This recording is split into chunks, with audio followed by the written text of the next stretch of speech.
Today's passage is from the Gospel of John, chapter 19, verses 25 through 27.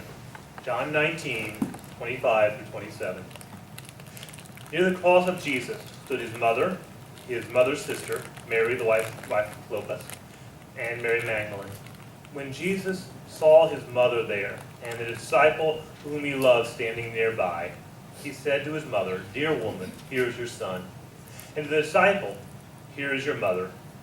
From that time on, the disciple took her into his home.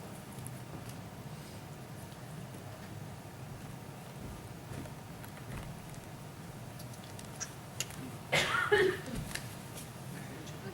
want to begin today with another installment of Brian's Bad Jokes. Mother's Day edition this time.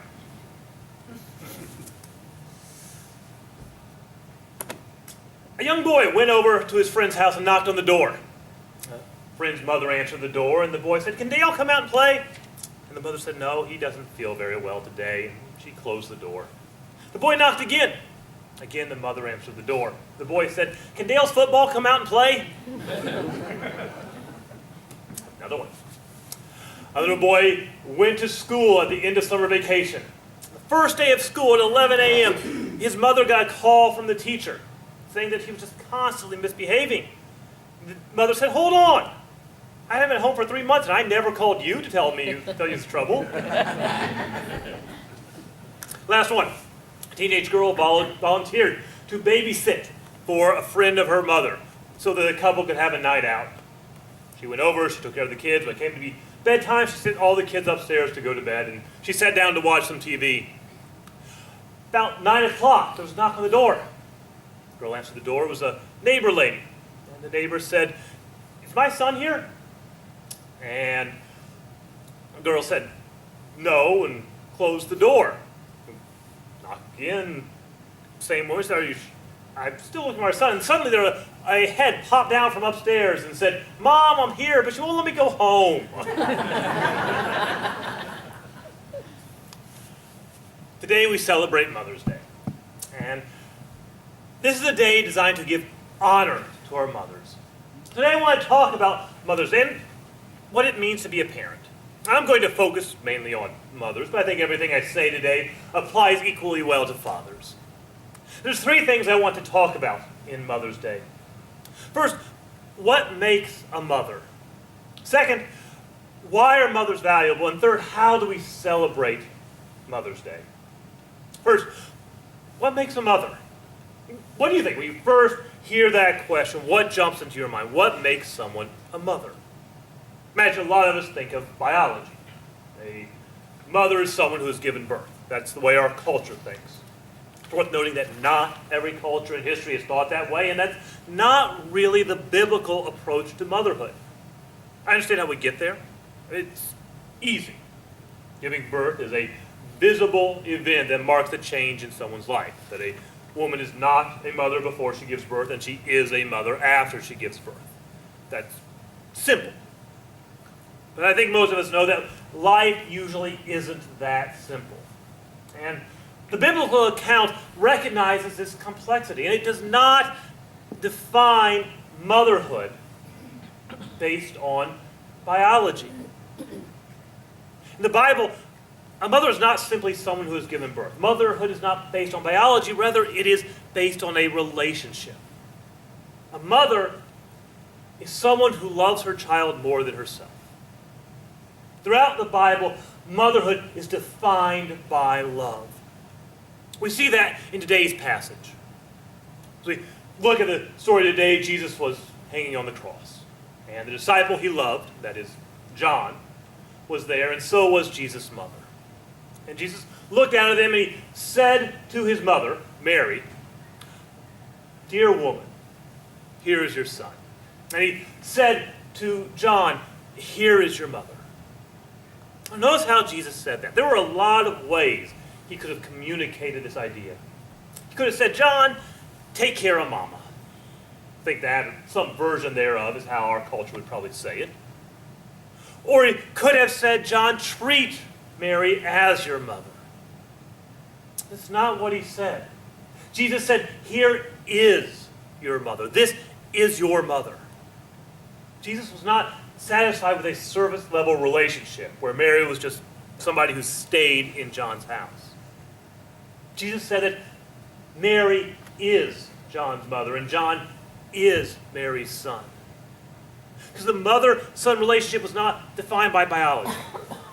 Mary was not John's biological mother. She didn't give birth to him. But Jesus said that if they share that mother and son love, that makes the relationship real.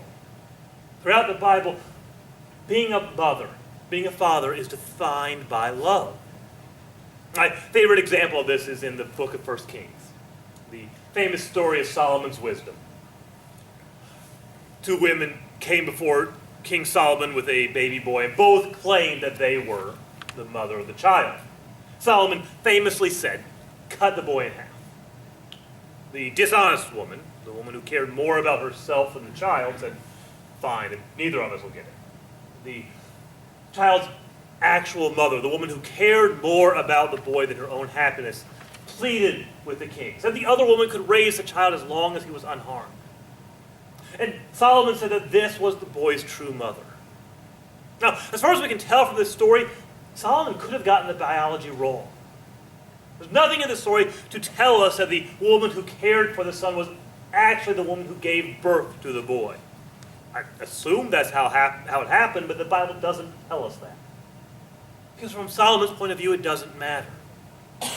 No matter who gave birth to this child, the woman who cared about him more than herself was the boy's real mother. His mother was not the woman who gave birth to him, it was the woman who loved him, the woman who cared about him more than her happiness. Throughout the Bible, motherhood, fatherhood, is defined by love. So, being a mother is defined by love. So what makes a mother valuable? I have another joke for you. A young boy went to school, and his teacher asked him, "Suppose your mother baked a pie. She wanted to share it with your father and her 5 children. How much of that pie would you get?" The boy said, "I'd get 1/6 of the pie." And the teacher said, no, you'd get 1/7. See, there's a mother, the father, and 5 children. So, the boy said, "No, you don't know my mom. She would say she didn't want any pie." I think that hints at the idea of why motherhood is valuable. There is a website called salary.com, which keeps track of what people are paid for various jobs throughout the country. And a few years ago, they decided to have a little fun. They decided to figure out how much a mother would be paid for the work she does if she were, paid. So they surveyed 1,500 mothers. And they asked each of these mothers what were the jobs around the home that they spent most of their time doing and how much time they spent on each of these jobs. This was a variety of jobs, from preparing food to laundry to planning a vacation to psychological counseling. And they figured out how much time the average mother would spend on these various jobs, and then they compared them to how much someone would be paid if they did those jobs professionally. And they divided it by area of the country to figure out how much money a mother would be paid for her work if she did it professionally. $112,000. That is what the average mother in Indiana would earn every year if she were paid for the job she does. $112,000. That hints at the value of motherhood, but I think we know that what makes a mother valuable is not something that we can put a price tag on. Yes, it's nice that mom cooks supper. Yes, it's nice that mom does the laundry, but that's not what makes motherhood valuable. It's not the day-to-day jobs. What makes motherhood valuable is that our mothers introduce us to love. Motherhood is defined by love, and what makes motherhood valuable is that our mothers introduce us to love. Our mothers and our fathers teach us what love is. Our parents are the first ones to model selfless love for us. And so we value motherhood because they are the ones who teach us about love. The studies have found that children, as they grow up, tend to imagine God the way they imagine their fathers. As a child's relationship with his father has the greatest effect on his picture of God. Fathers who are distant or judgmental have children who tend to think of God that way. Well, when a father is close and loving with his child, then the children tend to think that God is close and loving throughout their lives. And when we get our image of God from our fathers, studies have also found that mothers are the ones who teach us about God. We understand God from our relationship with our father, but in most cases, our mothers are the ones who teach us about God's love. We learn love from our mothers. So motherhood is valuable because our mothers are the ones who introduce us to love, who teach us what it is to love in a selfless way, both in human love and in the love of God. So, a mother is defined by love, and mothers are valuable because they introduce us to love. Third thing I want to talk about today to close out this sermon is how do we celebrate Mother's Day? I don't think my answer is going to surprise anybody given the theme of the sermon. We celebrate Mother's Day through love. We celebrate Mother's Day by showing the love that has been shown to us. You know, there is a common distinction that Christians make. In the New Testament, it's called the distinction between the kingdom of God and the kingdoms of this world. A writer named Augustine of Hippo called it the distinction between the city of God and the city of man. Now, I want to talk about the importance of Augustine's point there. Now, one of my heroes of the faith is Augustine. And Augustine was a great leader in the church in his day. But he didn't start out that way. He started out as a self-centered brat. And in his later life, he attributed most of his faith to his mother. That he came to faith because of his mother's prayers.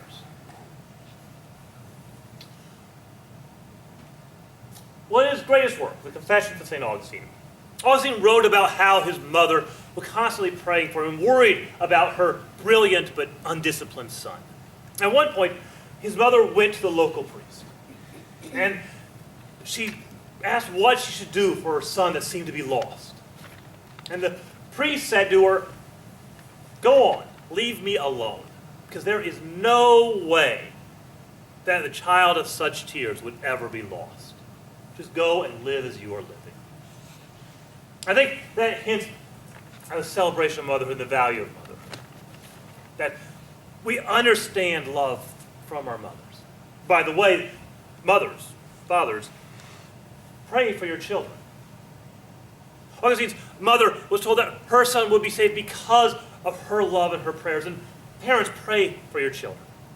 Do not neglect that opportunity. Do not miss out on the chance to pray. Pray with your children so they can see your faith in action.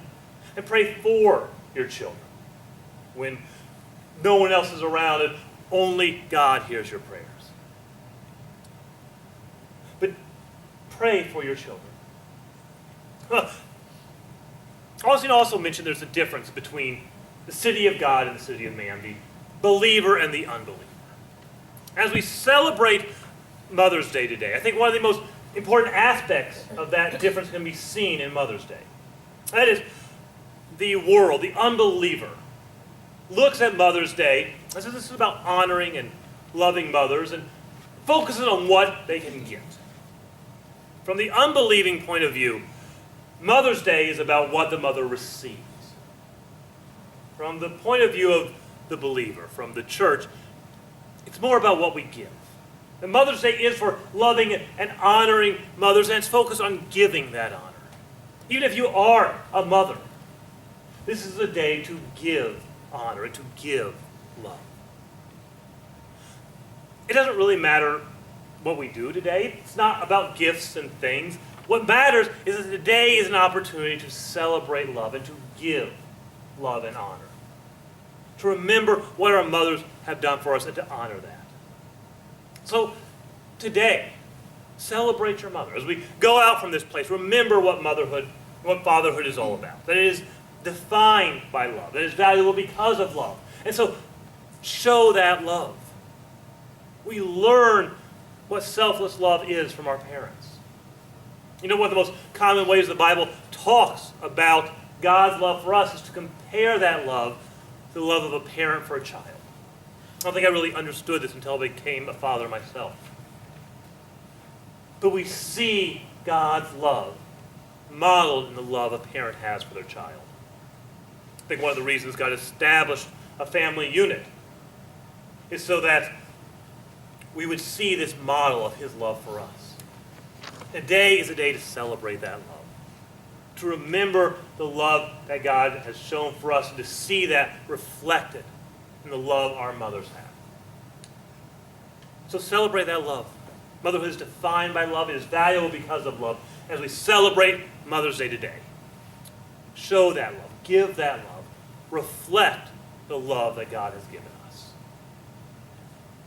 In a moment, we're going to stand for invitation.